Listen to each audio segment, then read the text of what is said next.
Today we're going to talk about a special topic which is on is everything karma. So this is a very controversial topic across religious, philosophical, even non-religious, non-philosophical traditions too. So before we're going to talk about whether everything is karma or not, we need to, kind of look at what karma is in the Buddhist teachings. So what is karma?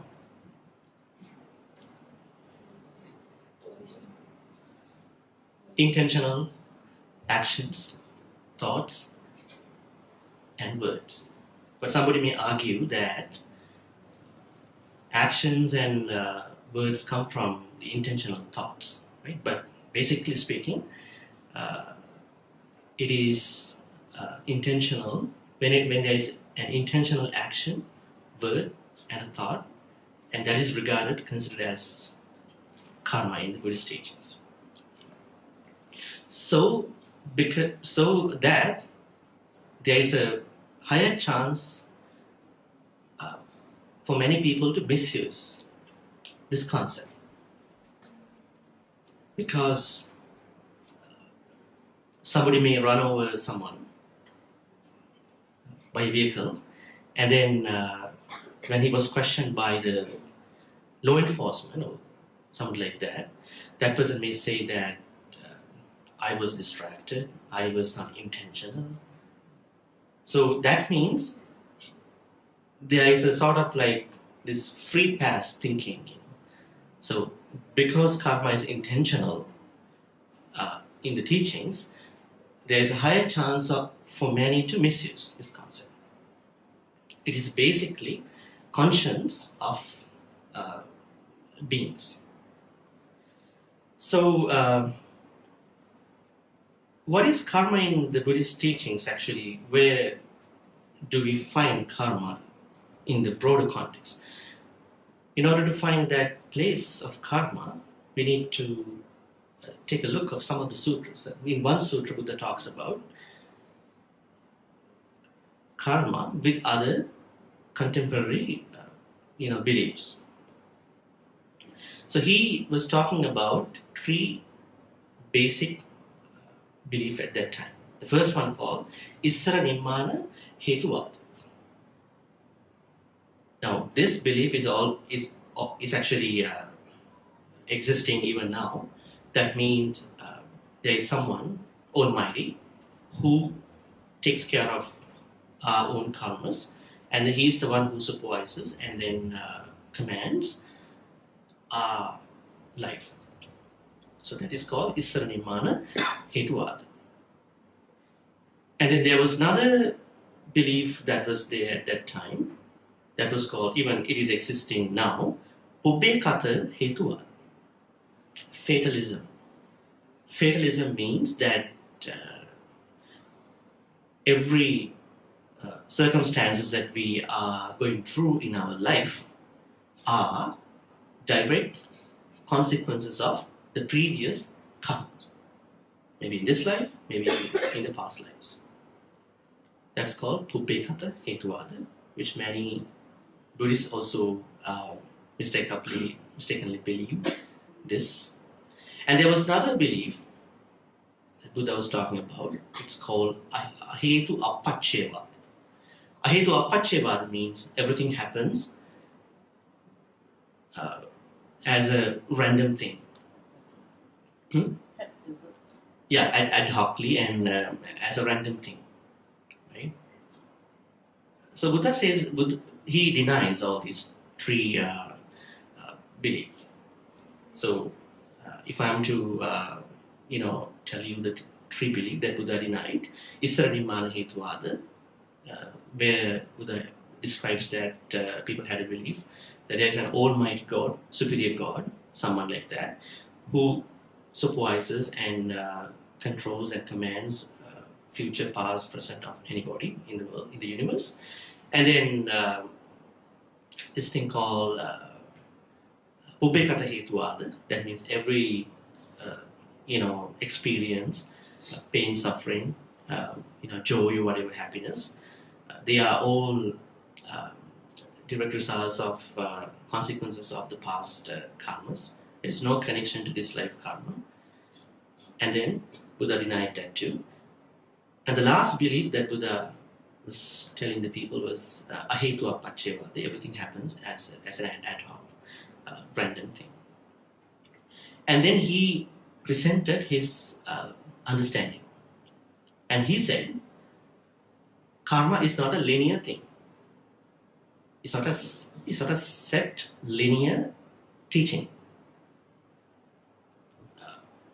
wherein which people misunderstand. If karma is set linear means like it is very determined, constructive thing, then where is the place for our willpower? Where is the place for our thinking? But even at that place, do not misunderstand, willpower can do everything. So we have to take a look at this messy context with the Buddhist teachings today. Now, in the first four Nikayas, the books that were actually compiled by the senior monks after the Buddha's death, there are a lot of teachings where we find the importance of willpower, importance of neutralizing the bad karma, mitigating bad karma, as well as in the Abhidhamma we find the 5 niyamas, cosmic laws, right? And that's in the Dhamma Sangani, commentary to the Dhamma Sangani, which is called Attasalini. You find 5 cosmic laws. But if we take a look at the place of willpower in the first 4 Nikayas, we find very interesting examples. There was one Brahmin who came to see the Buddha, and then he was denying by telling the Buddha, so I don't believe in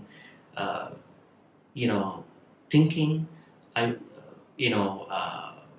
willpower, decision making, diligence, and all these positive, stuff. He was actually telling the Buddha that I don't believe in any of these things. And then Buddha said, see, how prepared are you to talk about these things?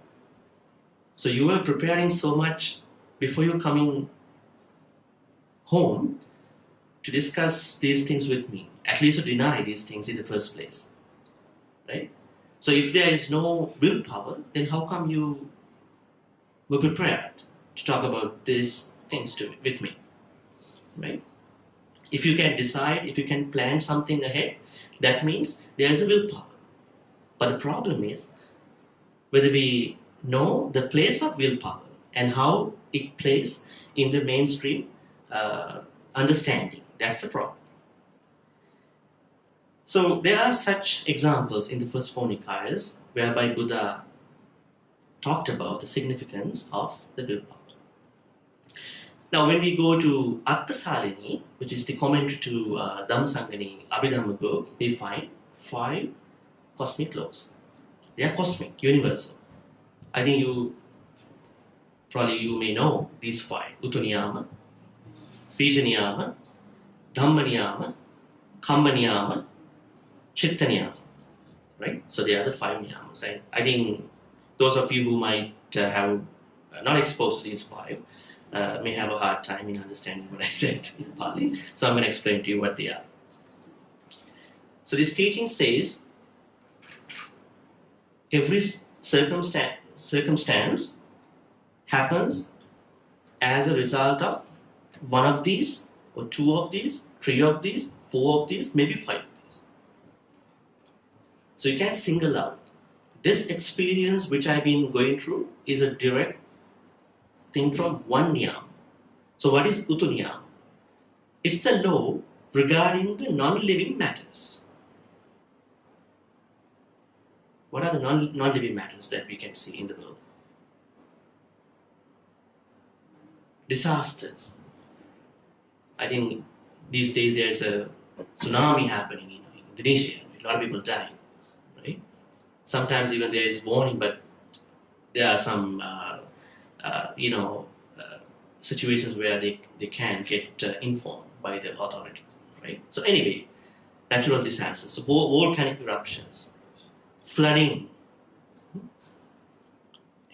what else?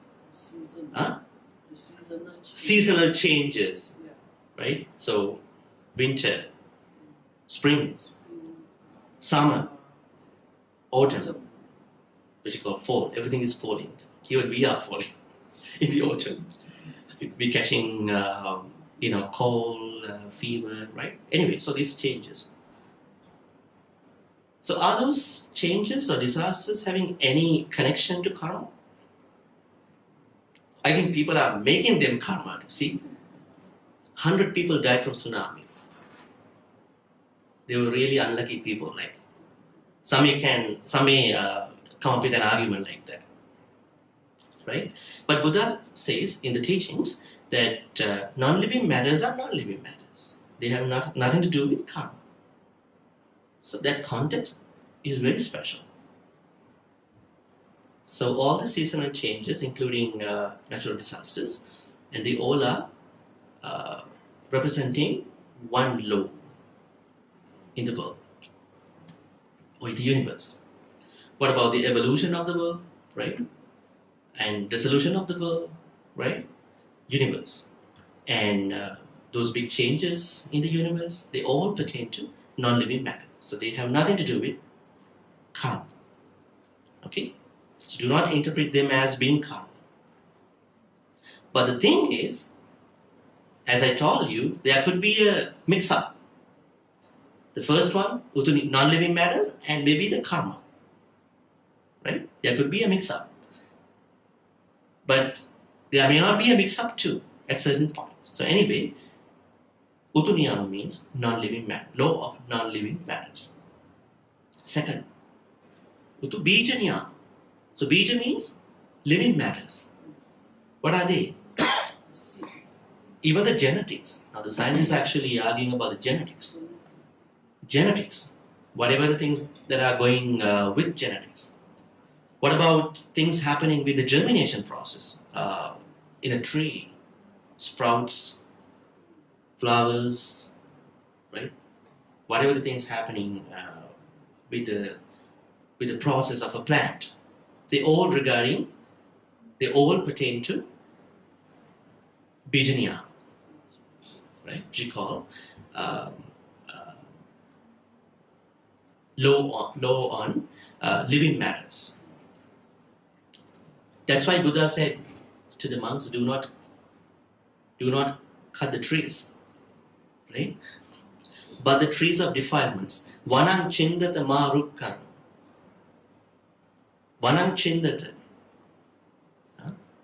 cut down the trees of defilements, but not the trees. In the Dhammapada, vanato jayati vaya, chetva vanancha vanatancha, and he was saying a different idea actually. So basically he was saying, do not cut these trees, because he believes there is this living thing going on in the trees. That's why when you keep cursing a tree, trees are getting really upset. When you keep blessing a tree, they are really happy. And you know that the trees are exchanging food too. You know that? When there is a small tree with a big tree, the small tree is receiving food from the big tree. It's pretty nice. The only thing is that we don't know. That's the problem. Right? Anyway, so Bijaniya. So anything that happens with this germination or process with the plant has nothing to do with karma. But what about someone is actually walking and a big tree is actually falling down on him? That's a different thing actually. Right? Maybe it could be the end of the tree too. But at the same time, this individual was actually walking on the road. Maybe a mix-up of the Bijaniyama plus Karmaniyama. Maybe Bijaniyama plus Dhammaniyama too, maybe Chaitanya. Anyway, so Vijnana means law on living matters. Now we are coming to Kamaniya. See, where does Karma, play its role? Now, a lot of people think that karma is mainly decided by the particular action, thought, or word itself. But Buddha says it's not. He says, now a lot of people don't even talk about the vipaka side. So karma has to be discussed with vipaka. What is vipaka? What is karma? Karma means just the action, thought, or the word.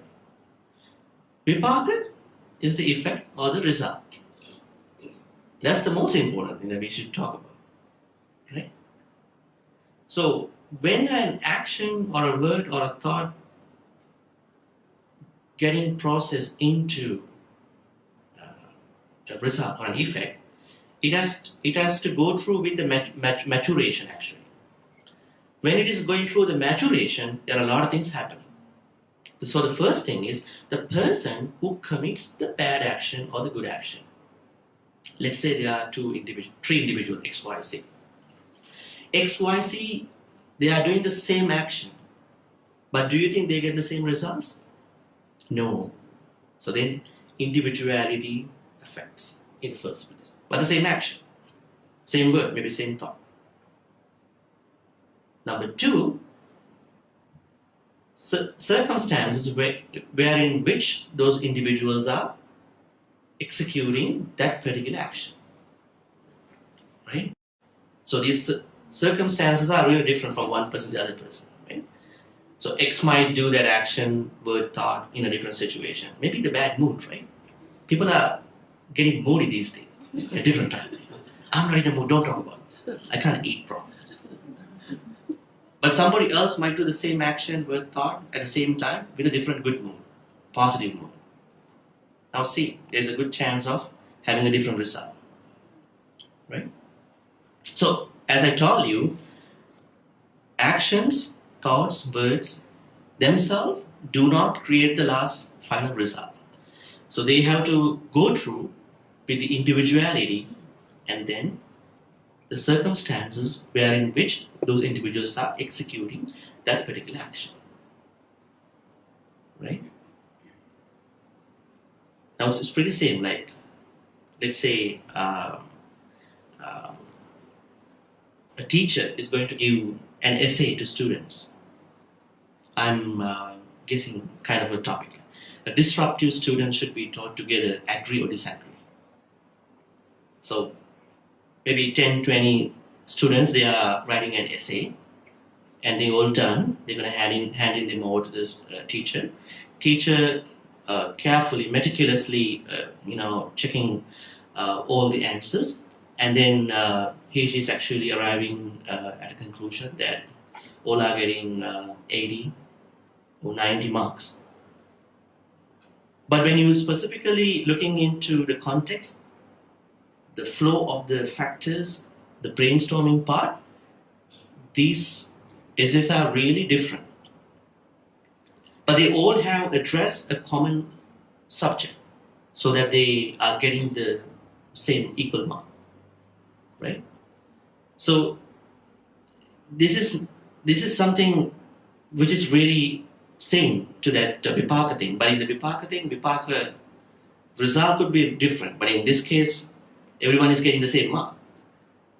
But let's say few people are doing a good thing, maybe a dana, the same dana, but each one is having different thoughts of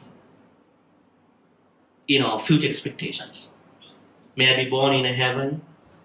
May I cut down on my logodosa moha, greed, anger, and ignorance? Right? May I become wealthy in this life itself? May I become more popular because I am now giving my stuff? May I get tax exemption from the government? May I get political credits? May I become more popular among my friends, colleagues, and other people. See, the same thing, but people never share it. But they are creating, constructing within themselves about their final, whatever the results, expectations, stuff, right? So-called rewards. So then, would you think that they will be having the same thing? No. So as I told you, so the first thing is individuality, and then circumstances. And so we're going to talk about karma in detail at the end. So we need to, first finish talking about the 5 laws. So karma niyama, that means intentional actions, thoughts, and words. And then what is Dhamma niyama? What is Dhamma? So Dhamma has multiple meanings in the Buddhist teachings. There's a PhD done by a scholar at Colgate University. Dhamma and its multifaceted meanings is a PhD. What are the meanings of Dhamma? Let's talk about the different meanings. So the first meaning is teachings of anybody. Dhamma of Jainism, Dhamma of Hinduism, Dhamma of Buddha, right? Even the Christians can say, if they want. In singular, Christo Dharma, you can talk about it differently. So this is one context. So basically, teachings of anybody, any, acceptable teacher. Second meaning is Dhamma in the context of experience. Where do we find that? Mano Pubbangama Dhamma.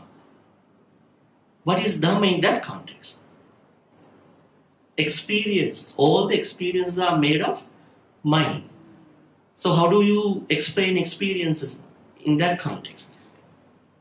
When there is sanya, perception, and vedana, feelings, and then what happens? You are creating sankharas, fabrications or formations. So in that context, when you have perception about anything plus feelings, then you are unintentionally or intentionally creating experiences or dharma. It is dharma.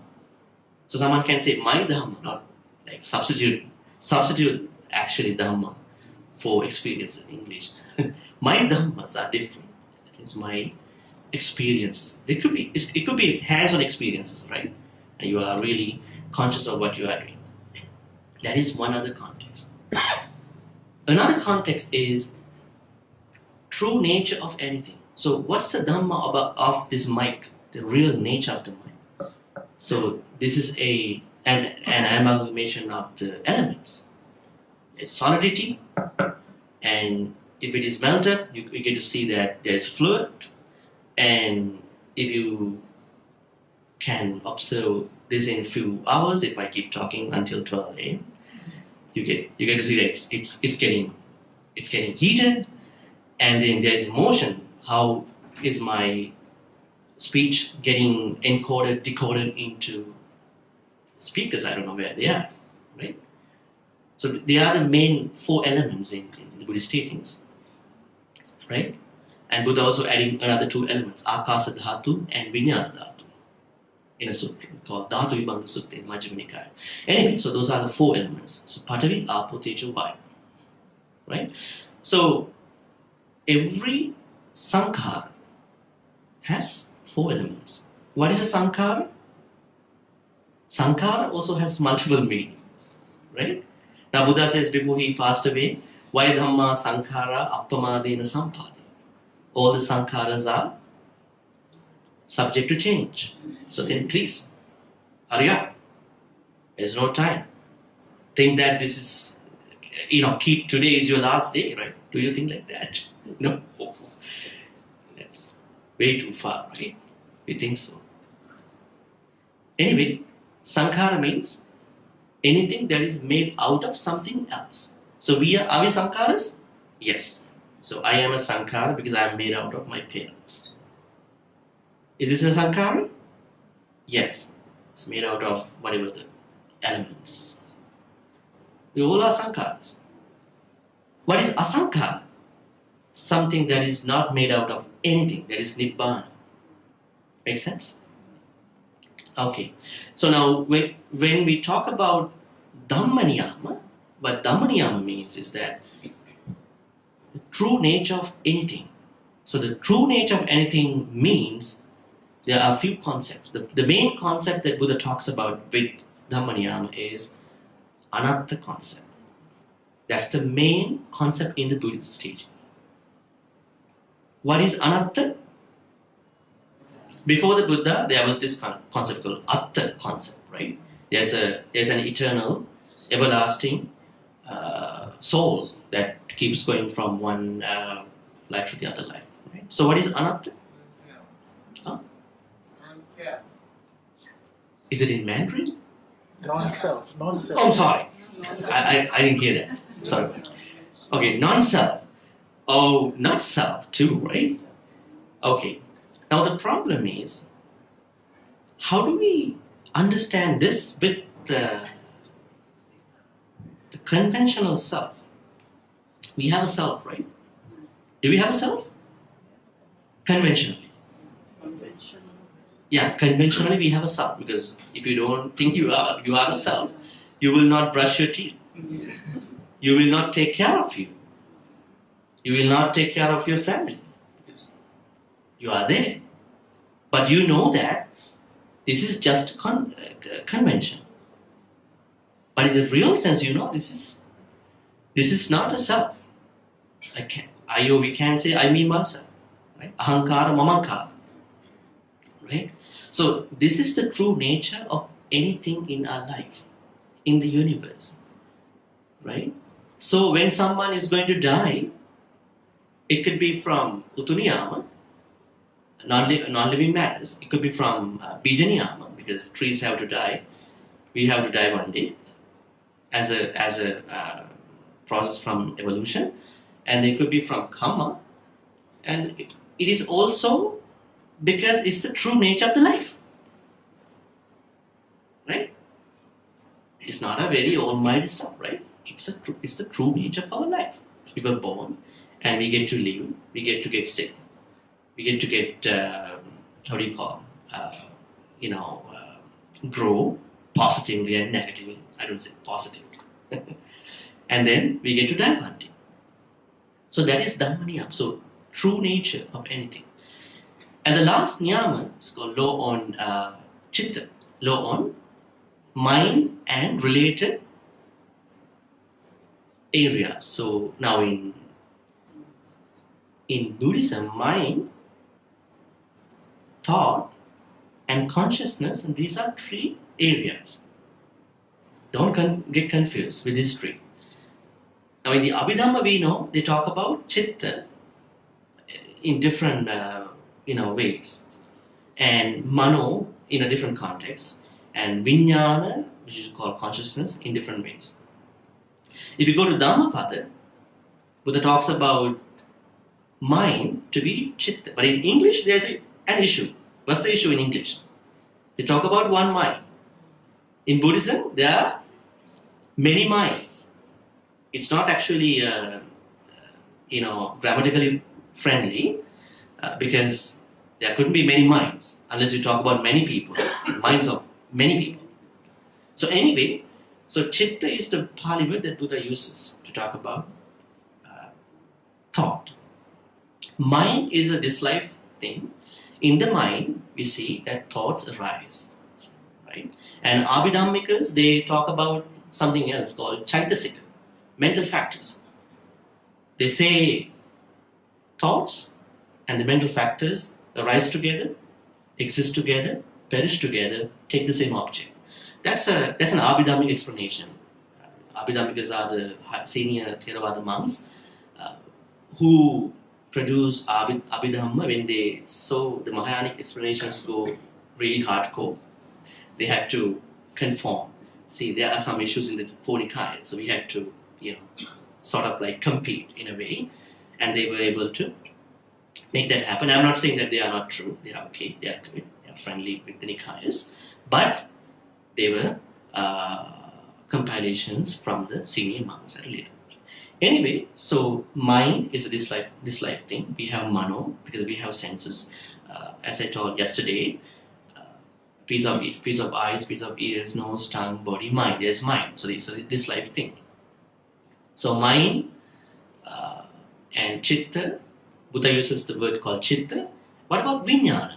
So this is a very confusing word in the teachings. What is vijnana? In the Yogacara philosophy, we get to know there are 8 types of consciousness. Right? Now, the first 6, I guess, they are the consciousness types that we already know from the Madhupindika Sutta in the Majjhima Nikaya. What are they? Eye consciousness, ear consciousness, nose consciousness, tongue consciousness, body consciousness, and mind consciousness. I think you know how the consciousness makes up, right? I will give you an example, as in the Madhupindika Sutta in the Majjhima Nikaya, right? So let's take the first sense, right? So the eyes, piece of eyes, take the object called images. When there is this piece of eyes plus the images, then what happens? Chakkuncha padicca rupeja upadi chakku vijnana. Then there is this idea called chakku vijnana, which is called eye consciousness.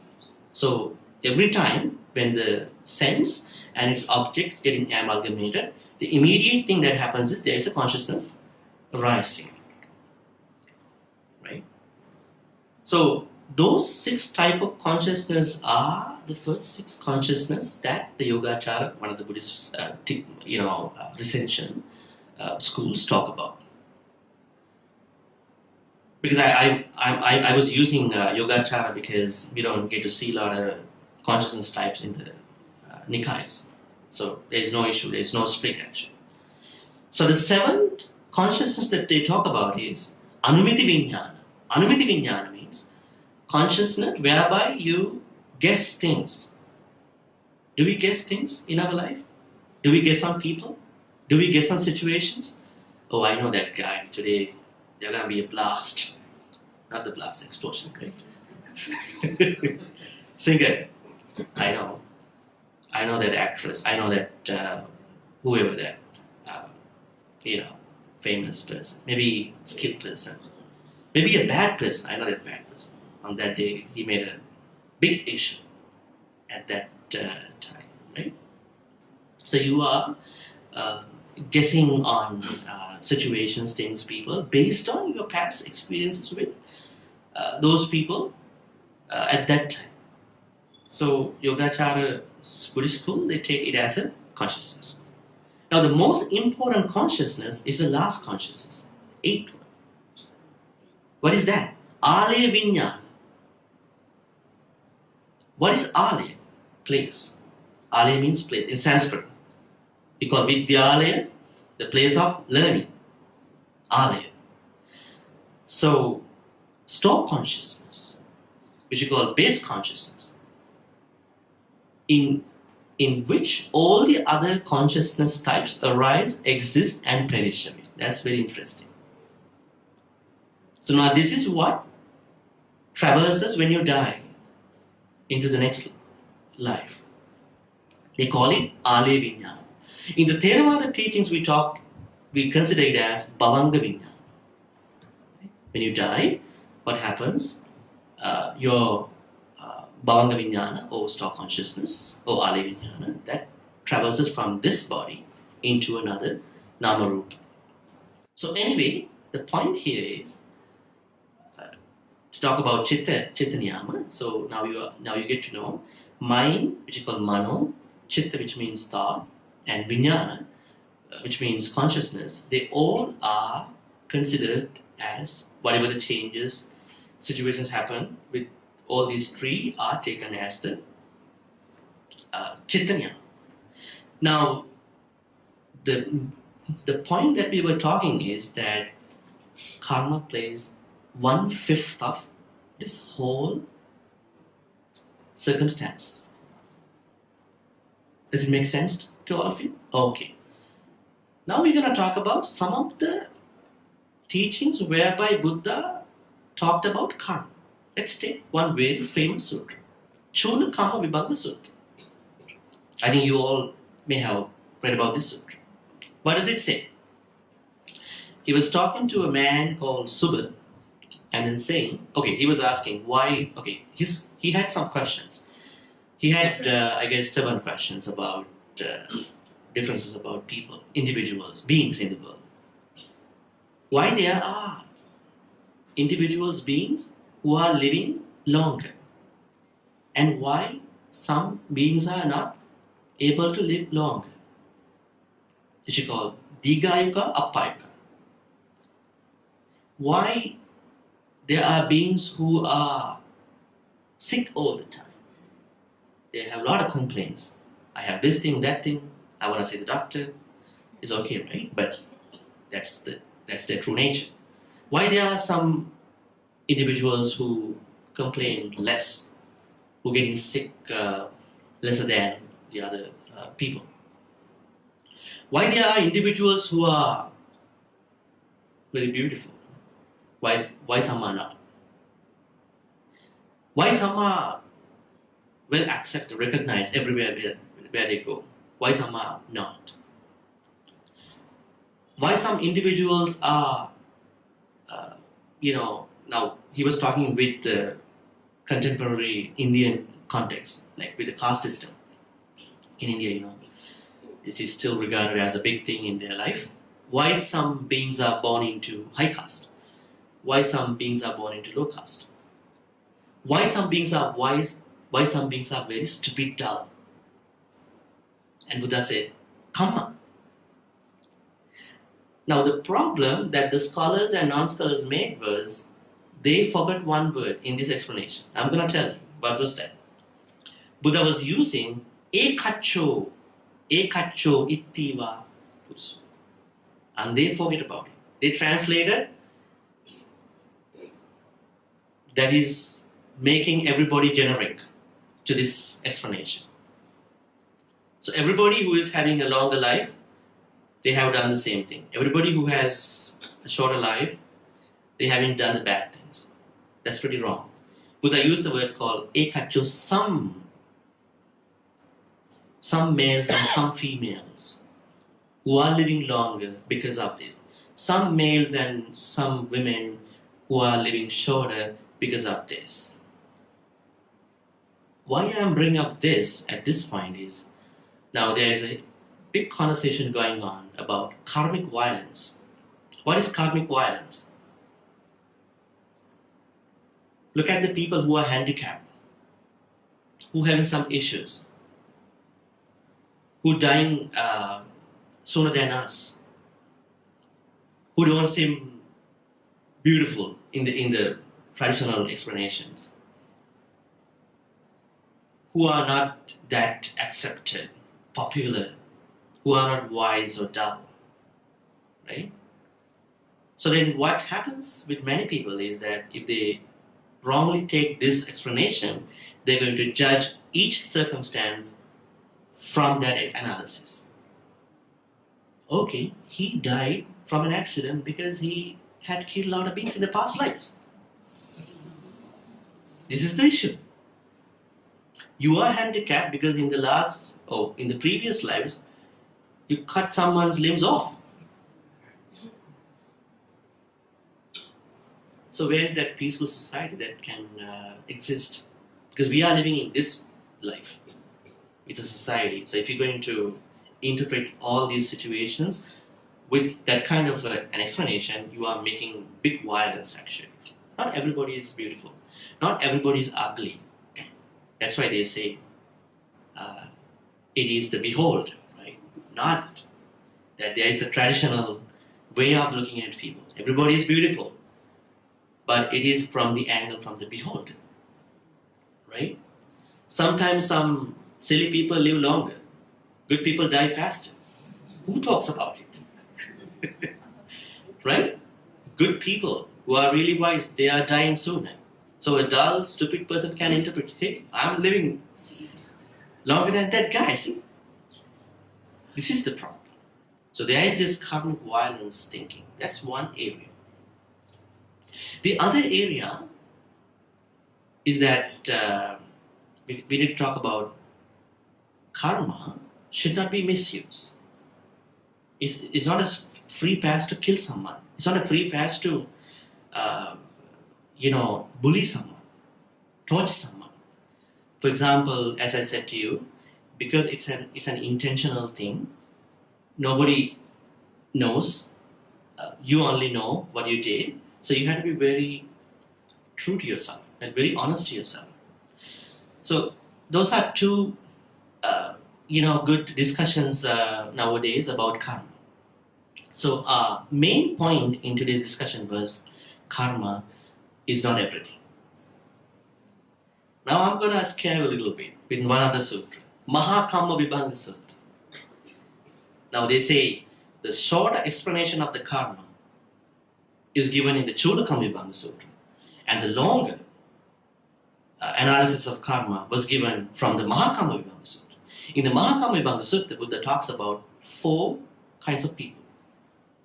Okay, who are they? The first type of people, there are people, individuals, who have done a lot of good things, but when they die, they go to bad places. Why is this? And there are the second type of people. There are bad people, very bad people. When they die, they go to good places. I think you never heard about this too, right? And the rest of the explanation is what you already know. There are good people who go to good places, and there are bad people, they go to bad people. Now you think about it, it's not linear. So karma is not linear. You can't say, I did good, I'm going to head off to a good place. I did bad, I'm going to go to a bad place. But good begets good, bad begets bad. Those two are still there. But it's not still inclusive. There are another two. And Buddha then explains why those two odd things happen. Because of the last moment. We call it asanna karma, right? The death proximate karma. You've been doing a lot of good things, but when you die, that moment, you don't know what time. If you get upset, if you get obsessed, if you don't have the 4 establishments of mindfulness on body, mind, feelings, what else? Dhamma, mindfulness on mental elements, then what happened? You are not passing the test. So how do we get ready for that? We don't know when we die unless you having a predetermined death from a jury in countries where it is allowed. Anyway, so what we can do is that we have to treat every moment to be a preparatory moment for this thing. We have to be mindful with all these 4. So that's why Buddha says some individuals who have done good may go to a bad place. See what happened to Kosala Mallika. What happened to her? She was the one who gave the biggest dana ever for the Gautama Buddha. What happened to her? She did a bad thing, which you will find on the internet. And what happened? She was born in one of the bad places for a week. And on the 8th day, she was back to normal. See? So if karma is linear, if good begets good, then these things would not happen. Kosala Mallika should have born in the best place. She gave the best dana. So I'm not saying to stop dana. Keep giving dana. That's not the issue in here. The issue was that bad thing popped up in her mind at the last moment. That was the problem. And also, Buddha talks about another thing with this topic. He was talking about the neutralization of bad karma, which not a lot of people would like to hear. Why? Because they don't know. What happened to Angulimala? He was ahimsaka, right? What happened to him? He was the best guy in the class, smartest guy. And the other students were really jealous about his smartness. And what they did, they fabricated. What they fabricated, looks like you don't know the background story. You know that he killed people. What they fabricated, they told the teacher, Ahimsaka, the smartest guy in the class, even though he's smart, he's having an external affair with your wife. He got really mad. And then he commanded, okay. At that time, upon the completion of the school, every student has to, pay tribute to the teacher. So you're gonna give an early tribute to me. The tribute is that you're gonna give me a necklace, which has 1,000 fingers. Okay, he said, I'm ready for that. But the problem is that, and he became an arahant because Buddha intervened. He was a smart guy. He became an arahant, and then he was experiencing some pains when he was going on Pindapata. People pelted stones at him because they were really, really unforgetful about what happened with Angulimala. And then, but someone can argue, how come he was able to become an arahant? Not the good things that he did in this life, but the good things he has been doing in the past lives. Right?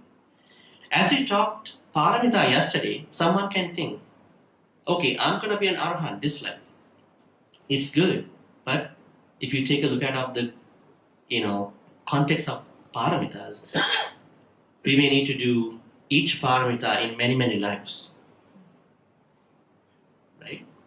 But that doesn't mean that you need to be discouraged. But it is what that if not, then Bodhisattva, our Bodhisattva could have been the Buddha much earlier, right? So he had to perform, execute all the paramitas. But anyway, Venerable Angulimala could mitigate his karma. He was able to neutralize the big extent of the bad karma. There are many other examples. In one of his sutras, Buddha says, in the Lowanapala Sutra in Anguttara Nikaya, he was explaining this thing, how to neutralize bad karma, with an example. What's the example? Someone is to put a small amount of salt into a glass of water. And then he was asking what would happen to the glass of water. It will be salty in a moment. And then he was questioning, if someone is to put the same amount of salt into the Ganges in India, would the river of Ganges become salty? Why? The volume of water is higher than the volume, the amount of salt. At that time, people get to drink water from Ganges, which is fatal now. Don't drink. That's why Buddha was, suggesting, a glass of water and Ganges, right? Anyway, now Buddha was trying to say, if we are not actually perfect, everybody of us. We are perfectly imperfect in our life. But socially, there is a picture that we need to be perfect. It's okay. We need to do the best out of everything. But truly speaking, we are perfectly imperfect. In that context, we may have done bad karma, even slightest small karma. Even gossip to someone. Right? Even idle chatter. Even, came up with a bad thought, right? Which is really unavoidable at some point. That means we may all have done some karma, right? And Buddha says, no problem. What you have to do is that you need to do a lot of good karma, especially mindfulness on body, mindfulness on feelings, mindfulness on Dhamma, and mindfulness on Kaya, Chitta, Vedana, and Dhamma. All these four mindfulness. So then you will be neutralizing bad karma. That doesn't encourage any fresh beginner to do bad karma. Don't take it wrong. Right? So now you understand the karma and how it plays. There is always a chance, that an opportunity for us to think about. Karma is not everything.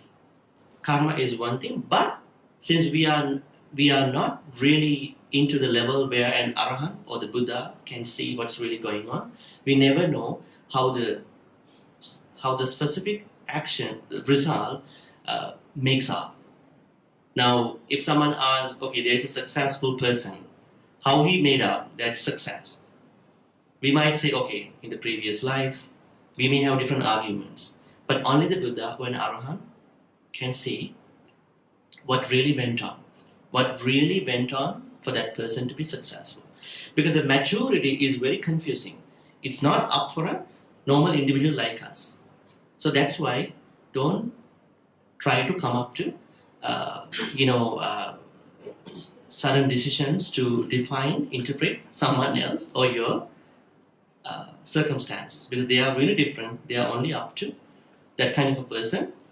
So when you need to know a specific effect or a result, don't just go by the specific deed itself, because deed plus the individuality, the mindset, mentality of the person, and also the specific situations where that particular activity was committed, executed, they all affect for the maturity.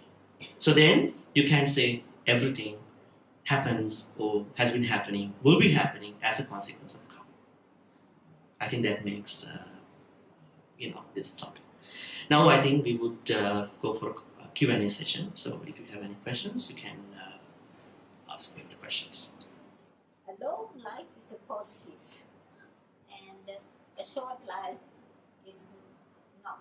I don't know why. Long life is positive. It's good to have a long life. And Not everybody might think the same way. No, I don't. Because I met somebody. Yeah. She doesn't like in the blessing time when you have a long life. What if I may have a long life with a lot of sufferings? So I should have a quality life. Yes. So that people are differently thinking, but majority will be thinking the same way as you do. So it's good to live longer, according to some people, but some may have a different idea too. I thought, correct me if I'm wrong, that you said that too just now, that to have a long life is like a positive karma. It could be. It's not the single reason. I don't even see a long life as, it's not that it's not out of aversion or anything like that. I really have contemplated this, but now that's fine. I hope whatever I've done, all my deeds will bring me to the path again of Nirvana. Oh, that's how you think. Yeah. In that sutra, Buddha talks about why some people are living longer. Why some people are living longer. So our point was to talk about why some people are living longer. Why we should not define everybody's longevity based on karma. Because there is this teaching called 5 laws. Right? Someone can argue, I'm living in a nice country. It has better standards. Right? So government takes care of us. The health or weather is so fine. Why would you not think that situation leads to that longevity too? It could be. Why not? You may argue that it could be my past karma. Yes, it could be true. So our point was to talk about these different multifaceted reasons which lead one to be like this and that. Make sense? Okay. Yeah. So our past karma is just 1/5, is it? Of in total. That is how it was interpreted, but it could be different when it is gone through the maturity process. Yeah, you're saying the mentality. Maturity process Specific situation. could be having 2-3 laws, right? But Buddha simply takes it as one of the 5, But when you take the last final situation, it could be two of them, three of them, one of them. It could be just karma. It could be karma and something else. Okay, another question is more practical side. If I have a dying relative, not yet, but just say all of us eventually will get there. If a dying relative, it's not really like practicing all this, or even following the meditation or all this formations of mindfulness. It doesn't do all that. But I know I've tried to help the person to do more of this dana and all. And the last thought is I want to help the person to remember what he do. Would that be good? Would that be the right approach? Or is it like that? Because he doesn't do other things. Well, everybody is having Just to remember something really remarking in his other life. For example, someone may say that I did this big donation. No, but just to make the person remember. Oh, for someone who is actually who's bedbounded. Yeah, Okay. Just to continue reminding. Yeah, you can. Is that a good approach? That's a good approach because he's conscious, he's frail, weak. She may not have a situation where he himself can think about what she's been doing so far. So somebody else is good to remind that you did this thing, that thing. So try to think more about that side. Otherwise, she will be going into the bad side. That's pretty easy to go, right? What else can we do besides that? If you think that person is frail, bit bounded, I guess convincing that person in whatever the good ways. Maybe you can create an atmosphere where that person is living with Dhammic things, maybe playing a Dhamma video, maybe inviting monks to, have more conversations, chanting, they all work, It's pretty individualistic, You can't say one thing, So try everything.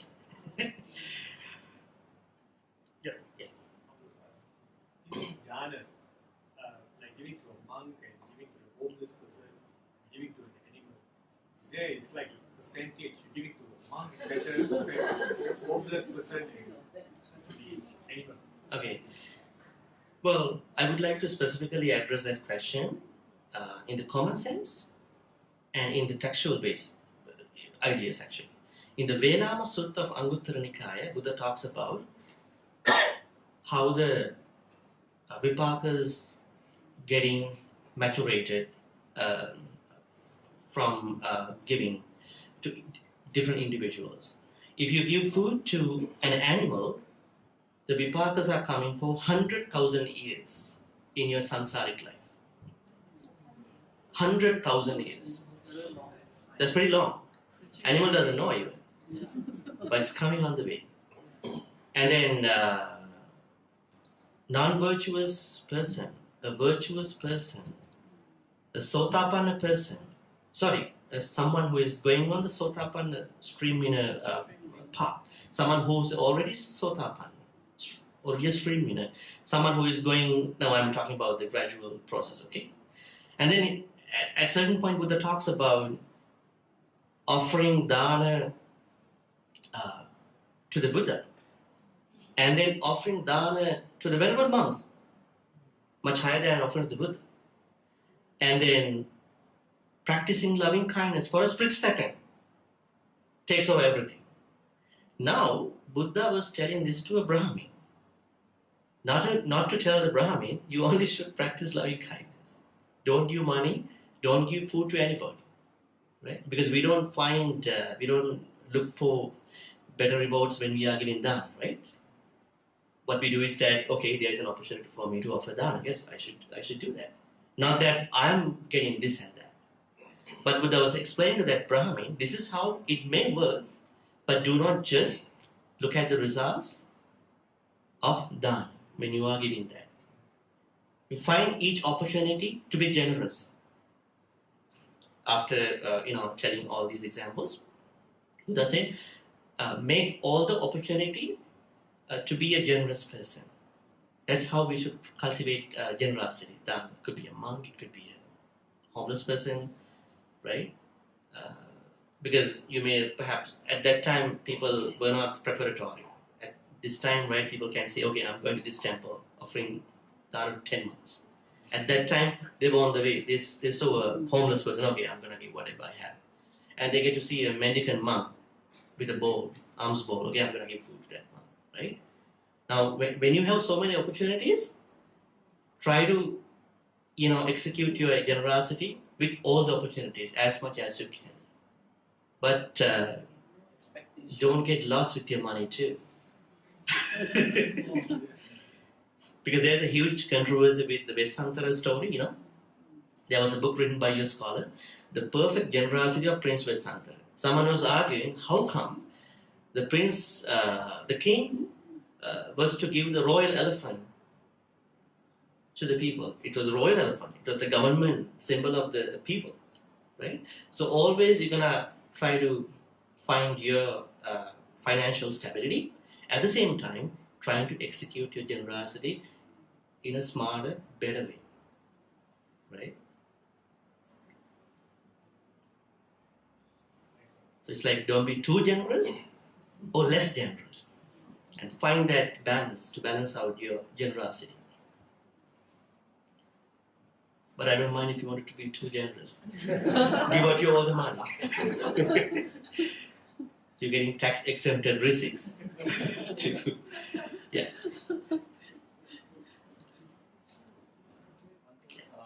Is there such a thing like good karma? Collective karma. Yeah. Good karma. Yeah, collective karma.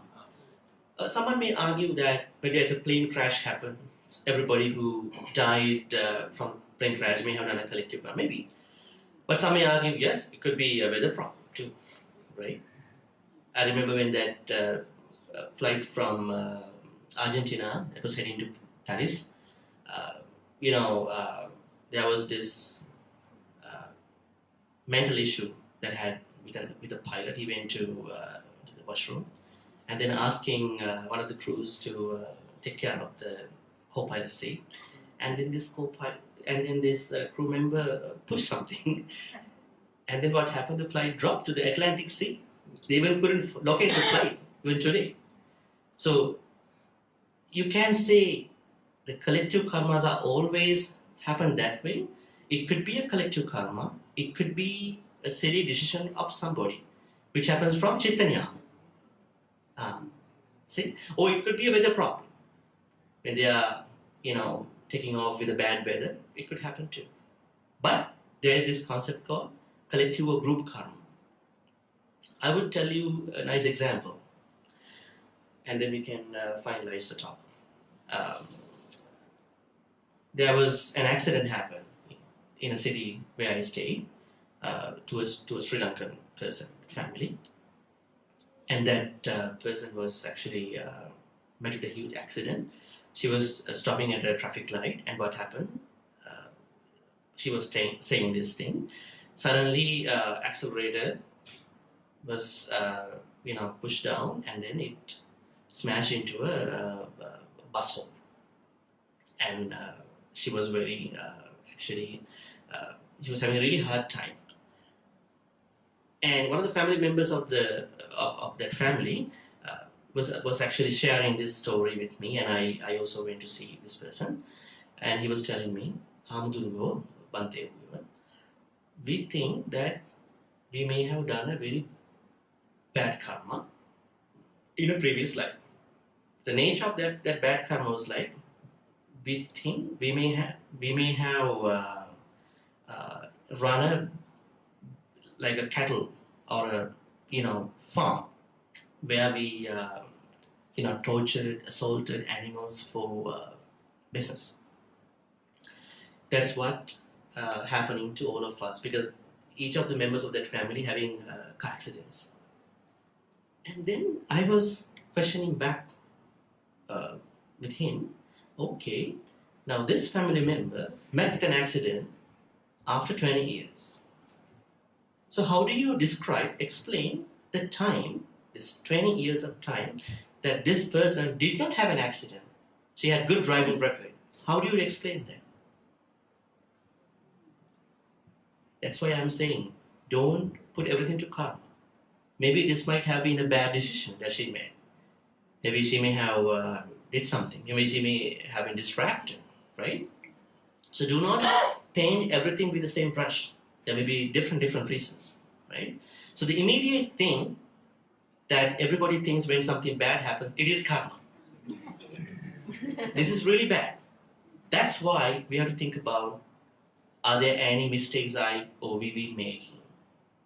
And think about, where is our willpower, right? So if we can really think about it, then we can avoid a lot of bad situations, circumstances, rather leaving everything to karma that you don't know, right? Because karma, we don't know. That's why the Jain people having a lot of problems. One day when the Buddha was coming down to a place, he saw a lot of Jain followers. They were suffer themselves in that scorching sun. They were making a fire, and they were actually there to compensate for the previous karma. And Buddha asked them, okay, you guys are doing this to compensate for the past karmas. How much you have been compensating so far? How much karmas you have been compensating? That's a big problem. We don't know. And Buddha asked, how many more karmas that you guys going to compensate? That too we don't know. So if you think that you all live into karma, you like James. Buddha clearly talked about willpower. Because that is what we can do things now. Are the previous karmas in our control now? No. So then try to be very vigilant and diligent, and then get out of this negligent thinking. If there are karmas, they will happen.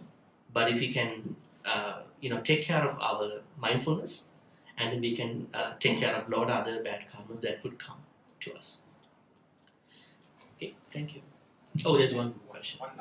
One last question. You say the last question. Okay, since you mentioned that not everything is karma. Not I'm saying, Buddha saying. Yeah. Talking Buddha. Yeah. Not everything is karma, but we know that there is such thing as karma. Yeah. Alright. There is such thing. How you explain that this is karma? Yeah. So my question. That's a big question too. Yeah. Yeah. So the thing that's been pondering me for some time, that if this happened to me is due to my past karma, so does it mean that it's predestined that I'm fated, that I have to face this situation that cannot be changed? So how do you explain this thing happened because of my past karma? I don't know. That's the problem. So how do you come up to that decision? That's what I'm saying. That's why I wait to be awake. I think first, Understand. okay, first what you have to do is try to find out why this happened to me in this life.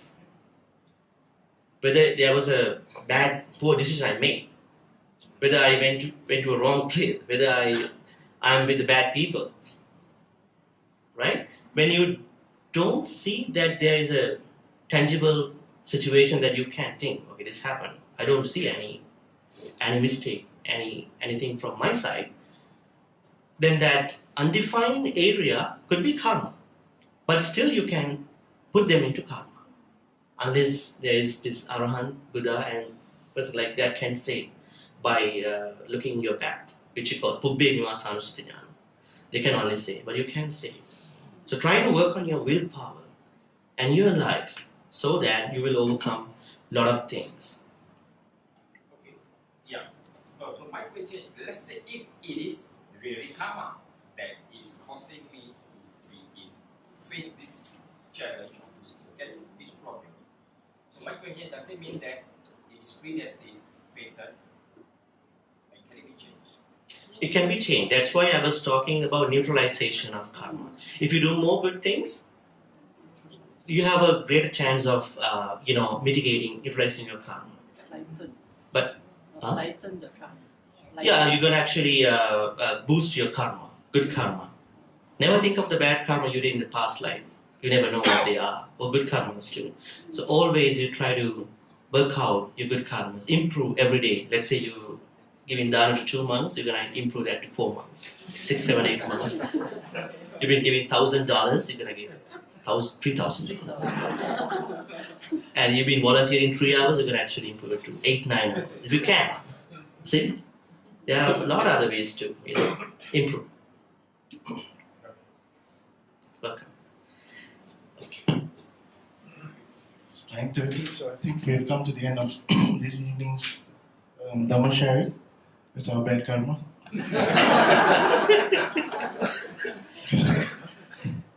So, Bhante, yeah, is there a question? Oh, Yeah. okay. Actually, it's about yesterday's talk and today's talk. Yesterday, you talked about wisdom as one of the 10 parameters, and in wisdom, you have the 3 laws of the Tilakana: anatta, dukkha, anicca. Yeah, anicca dukkha Anicca, anatta. dukkha. Yeah.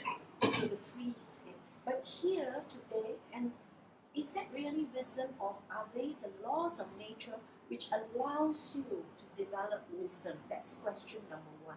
And number 2, today you talked about in Chitta Niyama, you talked about Mano, the mind, and Chitta, the thought. So those are really the laws of the Chitta Niyama. And I mean, I get confused with the word wisdom being used in yesterday's context and today's context, where the mind and the thought are concerned.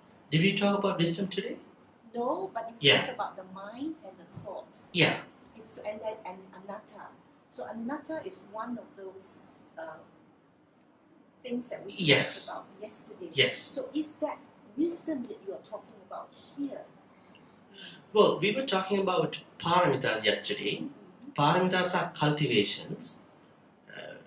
And today we talked about anatta in the context of Dhamma niyama. Actually, these 5 are laws, and not the wisdom actually. But anatta is always talking about wisdom.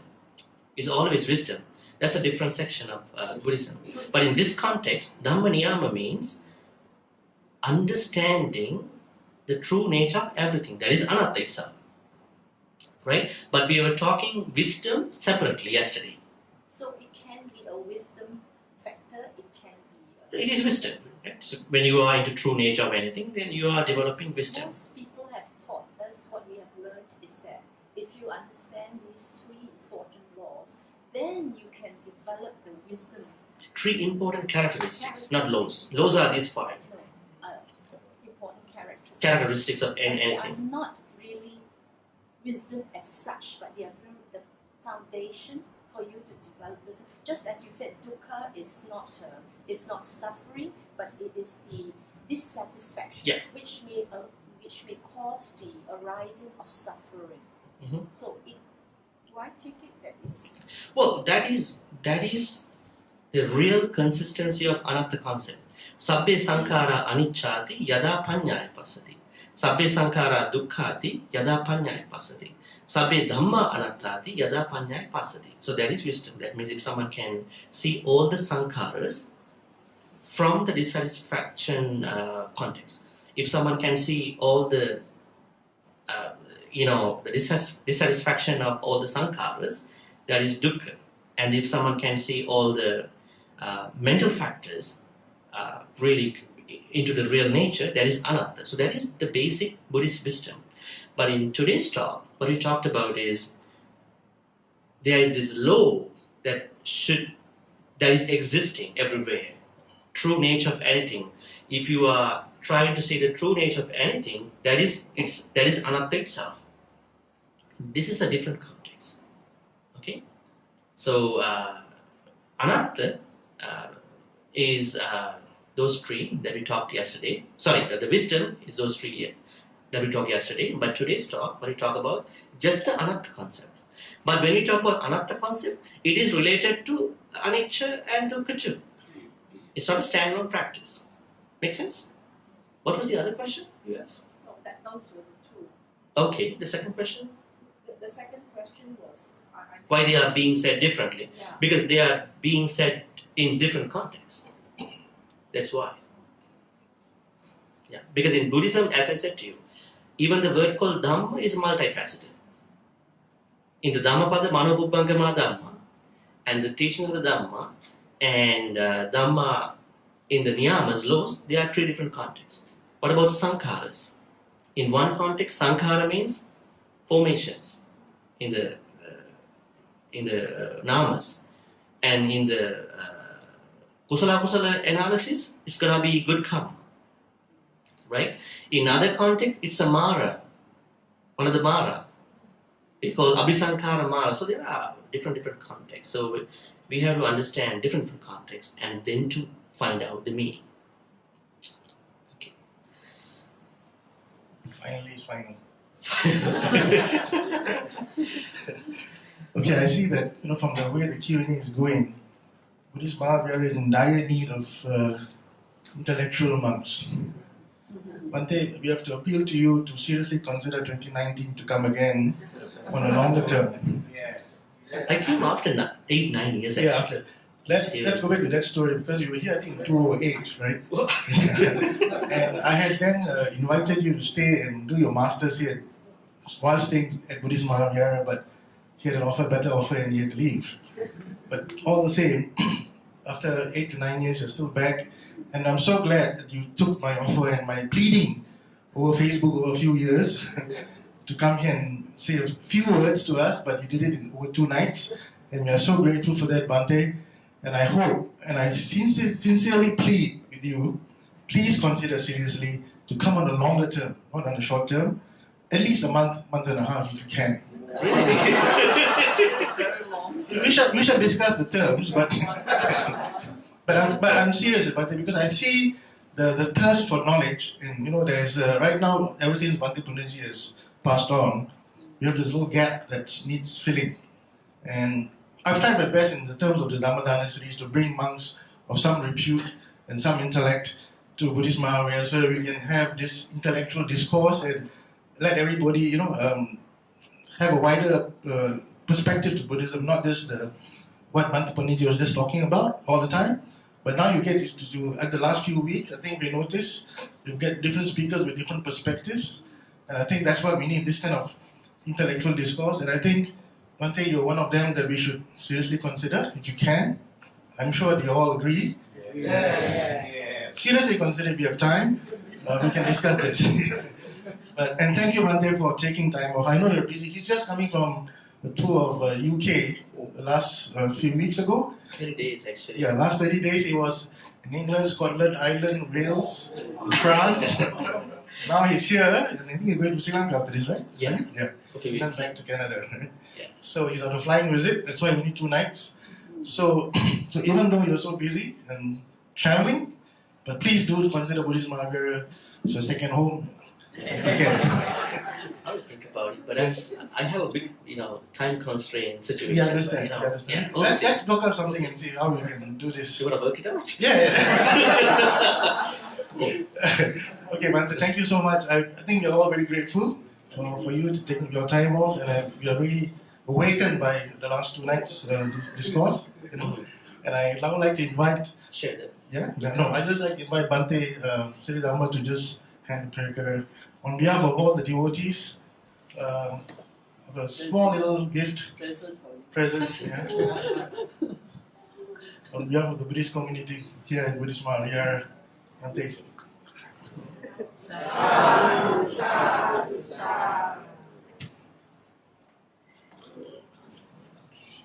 So now we come to the sharing. Yeah, share.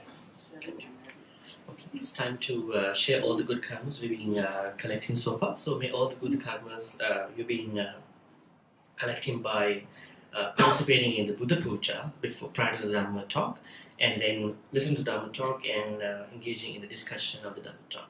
Be shared by all the departed relatives. May they be happy and peaceful. May they attain the supreme bliss of Nibbana. Sadhu, sadhu, sadhu. Idam me nyati nan hotu sukhita hontu nyatiyo. Idam me nyati nan hotu sukhita hontu nyatiyo. Idam me nyati nan hotu sukhita hontu nyatiyo. May all the devas, brahmas, and all those non-humans share in all these good karmas. May they protect and bless all of you. Whenever monks, devotees, friends who could show up today, who couldn't show up today, but there are many people who are watching on internet too. So may all they be protected, blessed by the devas, brahmas, and all those non-humans.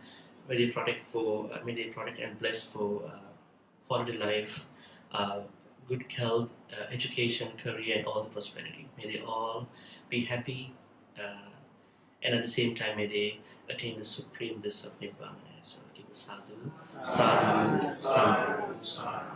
Ittavata cha amhehi sampatang punya sampadang sabbe deva. Sabba sampatti siddhya ittavata cha amhehi sampatang punya. Sabbe bhuta anumodantu sabba sampatti siddhya ittavata cha amhehi sampatang punya sampadang.